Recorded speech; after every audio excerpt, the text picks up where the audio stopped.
What if the kindness you pour into the world becomes the very thing that leaves you empty?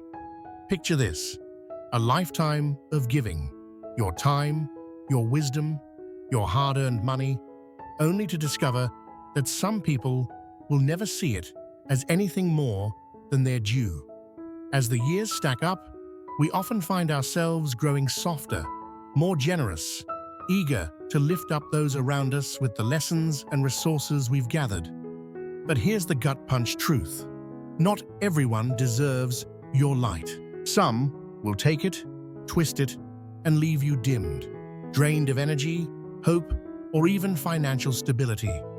Today, we're diving deep into a harsh reality that could save you years of regret.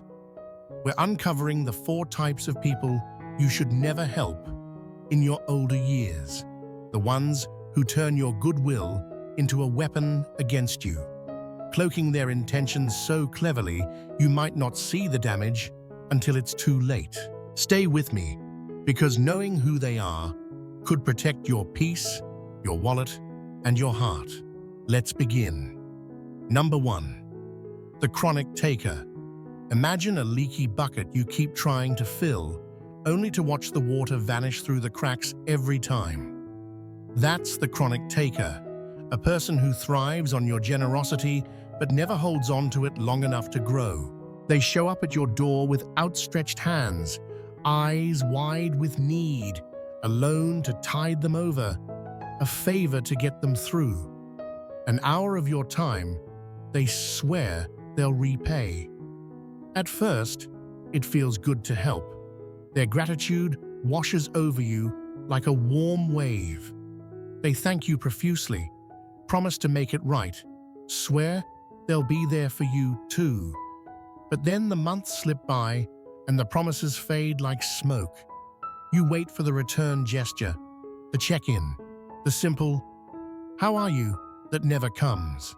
Instead, they're back again, palms up, with a new sob story and the same old script. Take Joe, a 72-year-old retired carpenter with hands weathered from decades of crafting homes. His younger cousin, Tim, was a wiry man with a perpetual slump in his shoulders and a knack for stumbling through life. Tim would knock on Joe's door every few months, his voice trembling with urgency. "I lost my job again, Joe. Just $200 this time. I swear I'll pay you back."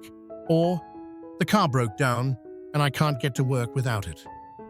Joe, with his soft heart and memories of family barbecues from better days, couldn't say no. He'd pull out his worn wallet, thinking, this time it'll help him turn the corner. Years rolled on, and Tim's excuses piled up. Unexpected bills, a girlfriend who left him broke, a landlord who screwed him over. Joe kept giving, believing he was the lifeline Tim needed. But one crisp autumn day, as he tallied up the loans he'd never see again, Joe saw it. Tim wasn't drowning. He was swimming in a sea of poor choices, and Joe's money was the raft keeping him afloat. Chronic takers don't just sap your resources, they erode your trust in your own judgment. You might think, if I give them one more chance, they'll change. But they don't. They see your kindness as a faucet to turn on whenever they're thirsty, not a gift to cherish. They don't learn responsibility because they don't have to. Someone like you is always there to cushion the fall. And when your well runs dry, they won't dig their own. They'll just move on to the next generous soul. If you spot a chronic taker in your life, maybe a friend who only calls when their rent's due, or a relative who forgets every promise they've made, it's time to shut the valve. You don't need a confrontation or a grand explanation. A quiet, "I can't help right now," is enough. You've earned the right to guard your reserves for those who'll water you back.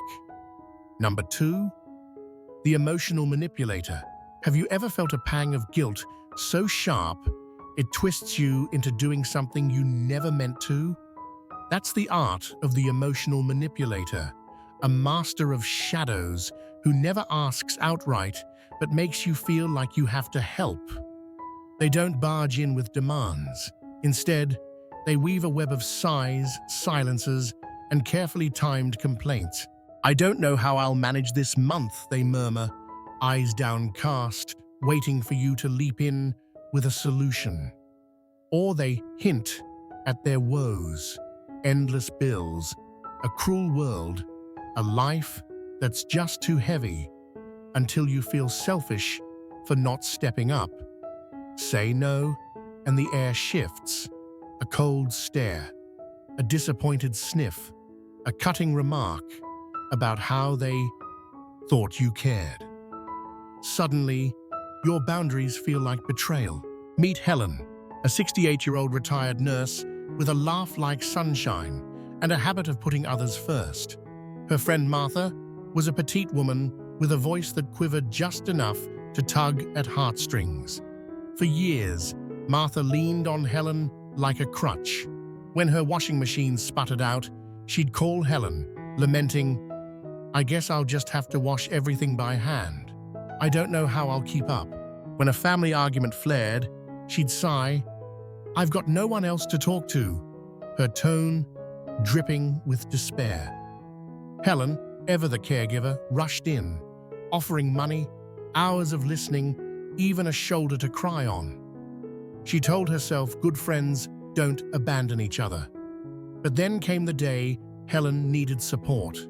Her knee surgery left her hobbling, and she called Martha, hoping for a warm meal or a kind word. Martha's response? A breezy, "Oh, I'm swamped this week. Maybe next time." Helen sat alone that night, the silence roaring with realization. Martha wasn't a friend. She was a puppeteer, pulling strings Helen didn't even know she had. Emotional manipulators don't just take your time or money, they steal your peace. They make you feel like their struggles are your burden, their happiness, your duty. No matter how much you give, it's never enough. They raise the bar higher, expecting more while offering nothing. The worst part? They often wear the mask of someone you love, a sibling, a neighbor, a lifelong companion, making it harder to spot the game. But here's the truth. Real relationships breathe both ways. If they're only there when they need you, if they punish you for saying no, they're not in your corner. They're on your back. You don't owe them your guilt. You're allowed to say, "I can't," and mean it. The ones who respect you will stay. The rest? They never deserved you. Number 3. The reckless spender. Picture a ship sinking not from a storm, but from the captain punching holes in the hull, then begging you for a lifeboat. That's the reckless spender, a whirlwind of financial chaos who drags you into the wreckage. Money's a tender topic, especially as we age. After years of work, you might feel a quiet duty to help family or friends in a pinch. $50 here, a bill covered there. But there's a line between a hand up and a hand out, and the reckless spender blurs it until your savings are sinking too. They're the ones always in crisis. Rent overdue, car repossessed, credit cards maxed out, yet their wallets a sieve. New gadgets gleam on their shelves, takeout bags litter their counter, and somehow it's always just this once when they come to you. Ron, a 74-year-old retired mechanic, knew this storm too well. His grandson Kyle was a lanky 28-year-old with a grin that could charm rust off a fender. Kyle's life was a carousel of jobs. Mechanic, delivery driver, barista, each gig ending in a shrug and a "didn't work out."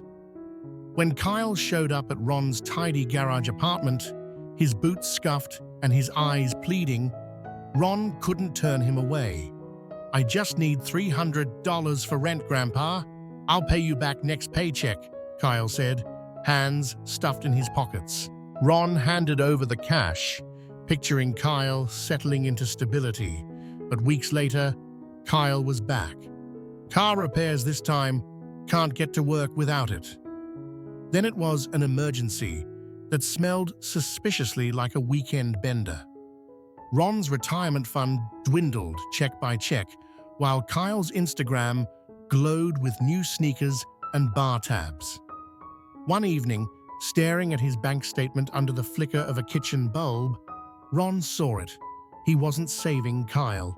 He was funding a cycle that never stopped spinning. Reckless spenders don't stumble into trouble. They sprint toward it. They live beyond their means, chasing impulses instead of plans. And when the bills pile up, they don't tighten their belts. They turn to you. At first, their asks feel reasonable, a bridge over a rough patch. But the pattern reveals itself. Every rescue leads to another wreck. You might think, if I help them get steady, they'll learn. But they don't. They lean on your generosity like a crutch, hobbling from crisis to crisis without a glance at responsibility. And the cost? Your security. Older adults often pour their nest eggs into these bottomless pits, loans that vanish, savings drained, only to find themselves stretched thin in retirement. Here's the cold truth. You can't outgive their recklessness. No amount fixes a hole they keep digging. Say no. Protect your future. Because when your ship's the one sinking, they won't be tossing you a rope. Number 4. The perpetual victim. Ever met someone whose life is a never-ending tragedy, and somehow it's never their fault? That's the perpetual victim, a storm cloud of self-pity that pulls you into its downpour. They drift through the world with a litany of woes. The boss who sabotaged them, the friend who betrayed them, the universe that just won't cut them a break. At first, you feel the tug. Compassion stirs, and you offer a listening ear, a few dollars, a nudge toward a better path.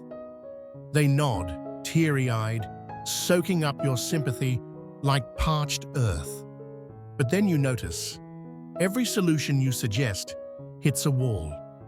That won't work for me, they sigh. You don't understand how hard it is. They don't want help. They want an audience. Linda, a 71-year-old retired teacher, lived this slow bleed. Her friend Karen was a wiry woman with a voice that cracked like dry twigs, always teetering on the edge of collapse. Over coffee at Linda's cozy kitchen table, Karen would unravel her latest tale. A landlord raising rent out of spite. A co-worker stealing her ideas. A family that never appreciated her. Linda, with her gentle smile and schoolteacher patience, leaned in. She'd offer advice, budget tips, job leads, a spare $100 when Karen's lights were about to go out. "You're a lifesaver," Karen would say, clutching the cash. But the next month, a new crisis bloomed. A medical bill, a broken heater, a misunderstanding that cost her a gig. Linda poured herself out, hours of listening, connections she called in, yet Karen's life stayed a treadmill of despair. One rainy afternoon, as Karen droned on about her latest injustice, Linda's chest tightened. She wasn't helping. She was feeding a beast that thrived on misery. Perpetual victims don't just drain your wallet, they sap your spirit. They cling to their struggles like a badge, wielding them to dodge accountability. Every setback's a script they recite, every kindness a prop in their play. You give and give, hoping they'll rise, but they won't. They're too comfortable in the mud. The more you lift, the heavier they lean, until you're carrying their weight and wondering why you're so tired. They'll never thank you enough, because in their story, no one ever does. If you've got a Karen in your life, step back. Stop scripting their redemption. Let them face their own stage. Your energy's too precious to waste on a show that never ends. Final thoughts. So, here we are, at the edge of a truth that stings but sets you free. Think about these four shadows: the chronic taker, the emotional manipulator, the reckless spender, the perpetual victim. Have they crossed your path? Maybe you've felt the slow bleed of a one-sided friendship, the guilt of saying no to a master of tears, the frustration of bailing out chaos that never calms. These aren't just people, they're patterns that can rob you of the peace you've earned. Aging isn't a sentence to stress or sacrifice, it's a season to savor, built on the sweat and wisdom of decades. You've carved out a life. Don't let it slip through your fingers for those who'd rather take than build. Your kindness is a flame, warm and bright, but it's not infinite. Guard it. Share it with those who'll tend it. Friends who call just to laugh. Family who lift as much as they lean. Souls who value your light. You're not here to fix every broken wing or bankroll every bad choice. You don't owe your days to those who'd rather drain them than fill them. From now on, choose wisely.